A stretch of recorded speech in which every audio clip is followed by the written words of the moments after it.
তো আজ থেকে ঠিক একদিন আগে ট্রাম্প প্রশাসনের তরফ থেকে একটি খবর সামনে বেরিয়ে এসেছিল, যেটিকে দেখার পরে ভারতের বিদেশ বিভাগ ট্রাম্পের উপর প্রচন্ড ভড়কে যায়। কেননা ডোনাল্ড ট্রাম্প জেনে শুনে ভারতের কোম্পানির উপর প্রতিবন্ধকতাকে লাগিয়ে সেটিকে সোজা ব্ল্যাকলিস্ট করেছে, যেটির কারণে ভারতকে কোটি কোটি টাকার লোকসান হয়। দেখুন, এটা সেই নিউজ যেটায় বলা হচ্ছে যে আমেরিকা ইরানের পেট্রোলিয়ামের সাথে যুক্ত 16টা কোম্পানির উপর স্যাংশনকে লাগিয়েছে, যার মধ্যে 4টি ভারতের কোম্পানিও যুক্ত আছে। আসলে বন্ধুরা, আমেরিকা ইরানকে আরো দুর্বল করার জন্য পেট্রোলিয়াম আর পেট্রোকেমিক্যালের সাথে যুক্ত 16টা কোম্পানির উপর স্যাংশন অর্থাৎ প্রতিবন্ধকতাকে লাগিয়ে দিয়েছে, যার সাথে যুক্ত ছিল ভারতের 4টি কোম্পানি, যারা ইরান থেকে মালকে কিনে ভারত সরকারকে সাপ্লাই করত।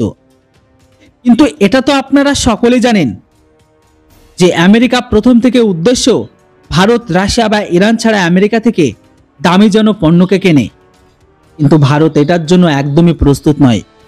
আর এই কারণে ইরানের উপর প্রতিবন্ধকতাকে আরো কড়া করার জন্য ভারতের কোম্পানিকে ব্ল্যাকলিস্ট করে। কিন্তু এবার তো ভারতও চুপচাপ বসে থাকেনি। এবার তো ভারত আমেরিকাকে তার ভাষাতেই জবাব দিয়েছে, সাথে আমেরিকাকে দেখিয়ে দিয়েছে যে তারা যদি ভারতের উপর প্রতিবন্ধকতাকে লাগাতে পারে, তাহলে ভারত ও আমেরিকার দুর্বল সেরাকে ধরা ভালোভাবে জানে। আসলে বন্ধুরা, আমেরিকাতে ব্লাড ফ্লুর প্রকোপ বেড়ে চলেছে, আর এই কারণেই আমেরিকাতে ডিমের দাম বাড়তি। এই কারণে ট্রাম্প প্রশাসন বাইরের দেশ থেকে ডিমকে কেনা শুরু করেছে। এই ট্রাম্প ভারত থেকে ডিমকে কেনার জন্য ভারত সরকারকে ফোন করে এর উপর কথা বলে। আপনারা সবাই জানেন যে এক্সপোর্টের ক্ষেত্রে ভারত কোনো অংশে কম নেই, কেননা চীনের পরে ভারত গোটা বিশ্বের সব থেকে বড় ডিম এক্সপোর্টার দেশ। যদি এখানে সংখ্যার কথা বলি, তাহলে গত বছর অর্থাৎ 2023-24 রিপোর্ট অনুসারে ভারত প্রায় 14,240 কোটি ডিমকে উৎপাদন করে। আর ভারত প্রতি বছর 5,000 কোটি ডিমকে বাইরের দেশে এক্সপোর্ট করে, যেটিতে আমেরিকা থেকে শুরু করে ইউরোপিয়ান দেশ ভারতের গ্রাহক। যেখানে ব্লাড ফ্লুর কারণে প্রত্যেকটা দেশ ডিমের জন্য তাড় পাচ্ছে। অন্যদিকে ট্রাম্প প্রশাসন তো পাগল, সেটারই ফায়দাকে উঠিয়ে ভারত আমেরিকাকে ওয়েটিং লিস্টে পাঠিয়ে দেয়। আর এটা শুধু আমেরিকা নয়, বরং ইউরোপেও লাগাতার ব্লাড ফ্লু বেড়ে চলেছে, যে কারণে এর ডিমান্ড অনেক বাড়তি। আর ভারত এটাকে নিয়ে এখন বিজনেস করছে, মানে সাদা চামড়া লোকেদের কাছে এর দামের থেকে অত্যাধিক বেশি দাম নিয়ে পয়সাকে তুলে নিচ্ছে।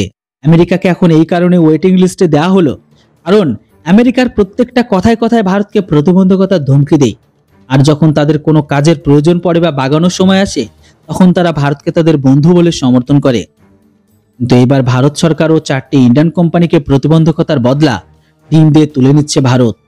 কেননা একটা সময় এমন ছিল যখন ভারতের ভূমির প্রয়োজন ছিল, তখন ভারতকে না দিয়ে তারা পাকিস্তানকে দিয়েছিল। ধরে নিন আজকে সময় আমাদের।